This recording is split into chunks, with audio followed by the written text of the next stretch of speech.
அப்படி சபைக்கு வந்து கொண்டிருக்கிறவர்கள், நான் தொடர்ந்து வந்துகிட்டே இருக்கிறேன், அடுத்து இந்த வருகையில போறதுக்கு நான் என்ன செய்யணும் அப்படின்னு கேட்டீங்கன்னா, வேதம் சொல்லுது, பிதா குமாரன் பரிசுத்தாவி நாமத்தினாலே தண்ணீர்ல மூழ்கி ஞானஸ்தானம் எடுக்கணும். அது எதுக்கான அடையாளம்னா, நீங்க எந்த ஒரு பொருளை வாங்கினாலும், புது பொருளா கூட இருக்கட்டும், வீட்டுக்கு வந்தோம்னா அதை முதல்ல என்ன பண்ணுவீங்க? யூஸ் பண்றதுக்கு முன்னாடி அதை கழுவோம் இல்லையா? நல்ல மனுஷன் என்ன பண்ணுவாங்கன்னு கேட்டீங்கன்னா, புது சட்டை பேட்டை வாங்கிட்டு வந்தா கூட என்ன பண்ணுவாங்க? அதை ஒரு தடவை வாஷ் பண்ணுவாங்க. சிலர் தான் அப்படியே போட்டு போயிருவாங்க. என்ன காரணம்னா, ட்ரையல் ரூம்ல யார் வேணாலும் போட்டு பார்த்துருப்பான். அதனால என்ன பண்ணுவாங்கன்னா, எந்த ஒரு பொருளை கொண்டு வந்தாலும் முதல்ல என்ன செய்வோம்? பேசிக்கா என்ன பண்ணுவோம்னா, நம்ம அதை கழுவோம், எடுப்போம். நம்ம அதே மாதிரிதான் நம்ம ஆத்மாவை கர்த்தர் பரலோகத்துக்கு விட்டு போக போறார். அவர் உலகத்திலிருந்து வேறு பிரிச்சோம், நான் பாவத்துக்கு மரித்து நீதிக்கு உயிர்த்தெழுகிறேன், புது மனுஷனா மாறுறேன்றதுக்கு அடையாளமாகத்தான் ஆண்டவர் என்ன செய்யறாரு? ஞானசானத்தை சொல்றாரு. இவங்க வச்சதுனால ஆண்டவர் வைக்கல, ஆண்டவர் ஞானசானத்தை வச்சாரு. அதை பார்த்து தான் அந்த உலகம் ஃபாலோ பண்ணிக்கிட்டு இருக்கு. எல்லாத்தையும் கழுவணும்னு சொல்லிட்டு இருக்காங்க. தண்ணி போட்டு எல்லாமே தண்ணியில கழுவுறாங்களா? எதை எடுத்தாலும் தண்ணியில என்ன செய்யறாங்க? ஒரு தடவை தண்ணியில அலசிருங்கம்பாங்க. அது எதுல இருந்து வந்துச்சுன்னா, 2000 வருஷத்துக்கு முன்னாடி ஆண்டவர் சொன்னது எது? ஞானஸ்தானம் எடுத்தல். சோ ஒருவன் ஜலத்தினாலும் ஆவியினாலும் பெறவாவிடில் பரலோகத்தில் பிரவேசிக்க முடியாது. ரொம்ப இம்பார்ட்டன்ட். அடுத்து மூணாவது, எபேசியர் 4:30 சொல்லுது, ஒரு ஆவிக்குரிய சபை மீட்கப்படும் நாளுக்கு என்று முத்திரையான பரிசுத்த ஆவி, இந்த ஆவியானவரால் நடத்தப்படுகிற சபைக்கு உங்களை ஐக்கியமா இணைச்சுக்கொள்ளுங்க. பரிசுத்த அபிஷேகத்தை பெற்றுக்கொள்ளுங்க. பெற்றுக்கொள்றதுக்கு என்ன செய்யணும்? ஒண்ணு செய்யணும், முழங்கால் போட்டு ஜெபம் பண்ணீங்கன்னா போதும். வேதம் சொல்லுது, வாஞ்சியம் தவணமுள்ள ஆத்துமாக்களை கர்த்தர் என்ன செய்யறாரு? நிரப்புகிறார். நீங்க கேட்டீங்கன்னா போதும், ஆவியான நிரப்ப. இப்போ சொல்றேன், ஒரு சிலர்லாம் சொல்லுவாங்க, பரிசுத்த ஆவியெல்லாம் கிடையாதுங்க, அப்படிலாம் ஒண்ணு இல்ல, அது ஒரு ஆள் தத்துவமே இல்ல, ஜஸ்ட் அது வந்து ஒரு பவர் அப்படிம்பாங்க. பரிசுத்த ஆவியானவர் தான் சபையை நடத்துகிறவர். ஆவியானவர் தான் சபையில் பேசுகிறவர். பரிசுத்த ஆவியானவர் தான் உங்களை கொண்டு போய் பரலோகத்தில் சேர்க்க போகிறவர். பரிசுத்த ஆவியான அபிஷேகத்தை பெற்றதால் நான் சொல்லுகிறேன், ஆவியானவர் உண்டு. அவர் தான் சபையை கொண்டு போய் பரலோகத்தில் சேர்க்க போகிறார். அல்லேலூயா. இது சபையில் நடக்கிற அபிஷேக கூட்டத்திலே கலந்து கொள்ளலாம். அப்படி இல்ல, எனக்கு சபைக்கு வர்றதுக்கு அல்லது வந்து போறது அந்த நேரத்துக்கு வந்து போக முடியாது, வீட்டுக்கு தெரியாது அப்படின்னு சொன்னீங்கன்னா, வீட்டுல யாரும் இல்லாத போது முழங்கால் போட்டு நீங்க நல்லா ஜெபம் பண்ணுங்க. ஆவியானவர் உங்களை நிரப்ப வல்லமை உள்ளவராக இருக்கிறார். அல்லேலூயா. நாலாவது, அப்போஸ்தலர் நடவடிக்கை 2:40 சொல்லுது, மாறுபாடான சந்ததியை விட்டு விலகி உங்களை ரட்சித்துக் கொள்ளுங்கள். உங்களுக்கு உலகத்துக்கு என்ன இருக்கணும்? வேறுபாடு, வித்தியாசம் இருக்கு. 12 ரோமர் 12 வாசிக்கிறோம் இல்லையா? 1-3 வசனத்துக்குள்ள, உலகத்துக்கு ஒத்த வேஷம் தரிக்காதிருங்கள்னு வேதம் சொல்ல. இன்னைக்கு சபை அந்த இடத்துக்கு போயிருச்சு. உலகத்துக்கு ஒத்த வேஷம். ஆண்டவர் அருவருக்கிற மிக முக்கியமான விஷயம் என்னன்னா, சபையும் உலகமும் கலக்கிறது. நோவா காலத்துல உலகம் அழியறதுக்கு இருந்ததான மிக முக்கியமான ஒரு காரணமாக ஆண்டவர் சொல்றாரு, தேவபுத்திரர் மனுஷகுமாரத்தினோட என்ன செஞ்சாங்களாம்? இணைஞ்சாங்களாம். அதே மாதிரிதான் இப்ப சபை என்ன செஞ்சுக்கிட்டு இருக்குன்னா, உலகத்தோடு கூட தன்னை இணைத்துக் கொள்ளுகிறது. உலகம் எப்பவுமே அட்ராக்ஷன், அது கவர்ச்சி. உலகத்துல உள்ளது என்னது? கவர்ச்சி. நல்லா கவனிச்சு பாருங்க, கவர்ச்சியா இருக்கிறது எல்லாமே நன்மையா இருக்காது. ஆனா பல நேரத்துல நன்மையானது கவர்ச்சியா இருக்காது. ஜீவ விருட்சம் இயேசு கிறிஸ்து வசனம் சொல்லுது, அவர் சிலுவையில தொங்கும்போது எப்படி இருந்தாராம்? விரும்பத்தக்க ரூபம் அவருக்கு இல்லாதிருந்தது. ஆனா அந்த சிலுவையில தான் உங்களுக்கு எனக்கும் மீட்பு கிடைச்சிச்சு. இந்த உலகம் கவர்ச்சி, அட்ராக்ஷன், உன்னை இழுக்கும். பார்க்கும் போது அப்படியே ஓ இது இருந்தா டவுன் டு எர்த்தும்பா. என்னது? Down to earth. எனக்காக வானத்திலிருந்து இறங்கி வந்த தேவதைம்மா. கல்யாணம் பண்ண பிறகுதான் தெரியும் அது பாதாளத்திலிருந்து ஏறி வந்த மிருகம்னு.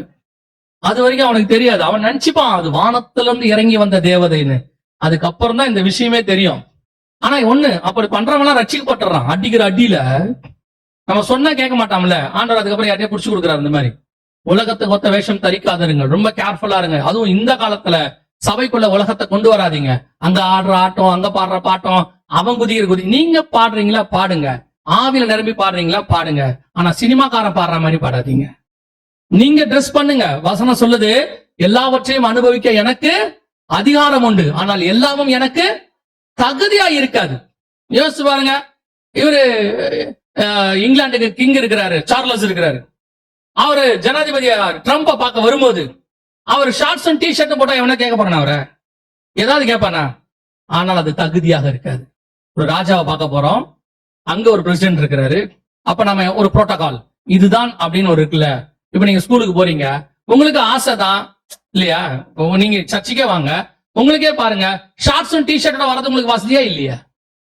நைட்டியோட வர சொன்னா நீங்க வருவீங்களா மாட்டீங்களா?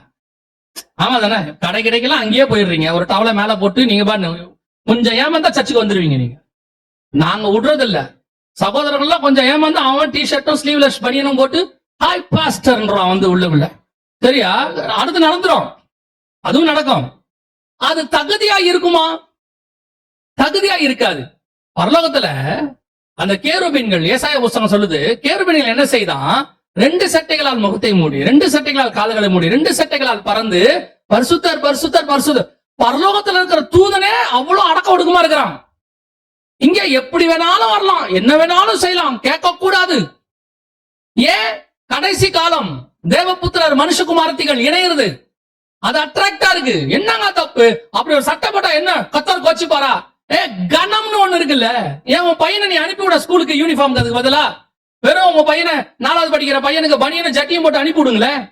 என் பையனுக்கு அதாங்க நல்லா இருக்கும், ஃப்ரீயா இருப்பான்னு சொல்லிதான் பாருங்களேன். அந்த ஸ்கூலுக்குன்னு ஒரு கணம் இருக்குல்ல, அதே மாதிரி ஆலயத்துக்குன்னு ஒரு கணம் இருக்குல்ல.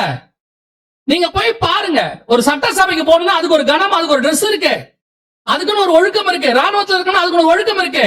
ஆனா சர்ச்சுக்கு எப்படி வேணாலும் வரலாம். பிரசங்கியார் அப்படி பிரசங்கம் பண்றான், இவெல்லாம் என்ன பிரசங்கியார்னே தெரியல. கர்த்தருக்கு என்று வசனம் தெளிவா சொல்லுது, எல்லாவற்றையும் அனுபவிக்க எனக்கு அதிகாரம் உண்டு, ஆனால் எல்லாமும் தகுதியாகிறாது. உலகத்தை சபைக்குள்ள கொண்டாடாதீங்க, எதிலையும் கொண்டாடாதீங்க, மியூசிக்ல கொண்டாடாதீங்க. மியூசிக்க கர்த்தருக்காக நீங்க வாசிங்க, கர்த்தர் உங்களுக்கு டியூன் தருவார், உங்க இசையை கர்த்தர் ஆசீர்வதிப்பார். நீங்க பாடும்போது அதுல மகிமை வெளிப்படும்.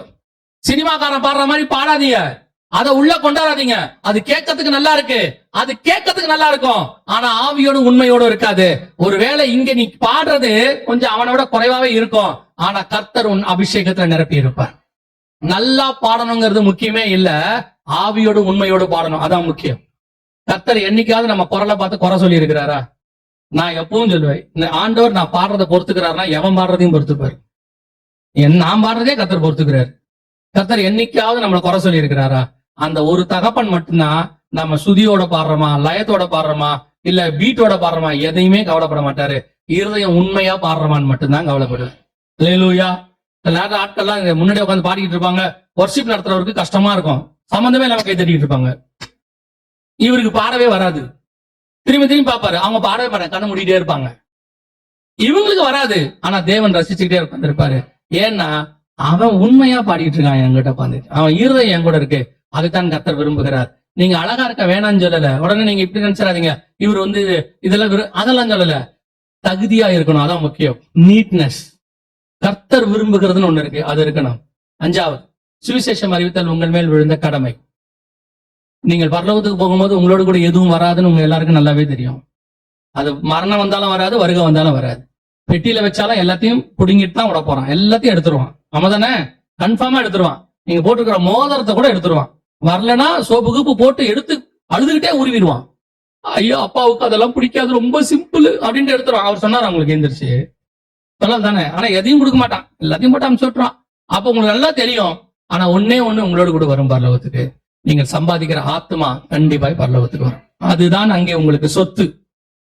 அதை வச்சுதான் அவன் கிரிக்கத்தக்கதான பலன் என்னோடு கூட வருகிறது. 6வது, இயேசு வருவார் என்பதை ஒவ்வொரு நாளும் விசுவாசிக்கணும். ஒவ்வொரு நாள் என்ன செய்யணும்? விசுவாசிக்கணும். சும்மா அந்த 2-3 நாள் செய்தி கேட்டவன விட்டுறக்கூடாது. ஒவ்வொரு நாளும் அந்த வருகைக்கு காத்திருக்கிற மக்களாய் மாறிடணும். ஆவியும் மனவாட்டியும் வா என்பார்களாக. 7வது, கடைசியாக, முடிவு பரியந்தம் நிலைநிற்கிறவனே. இந்த 6லும் கடைசி வரைக்கும் நிக்கணும். அடைந்த ரட்சிப்பு, எடுத்த ஞானஸ்தானம், பெற்றுக்கொண்ட அபிஷேகம், வாழ்ற வேறுபாடுள்ள வாழ்க்கை, சொல்ற சுவிசேஷம், விசுவாசிக்கிற வருகை, இந்த 6லும் கடைசி வரைக்கும் நின்னீங்கன்னா கர்த்தருடைய வருகையில பிரவேசிப்பது. அல்லேலூயா.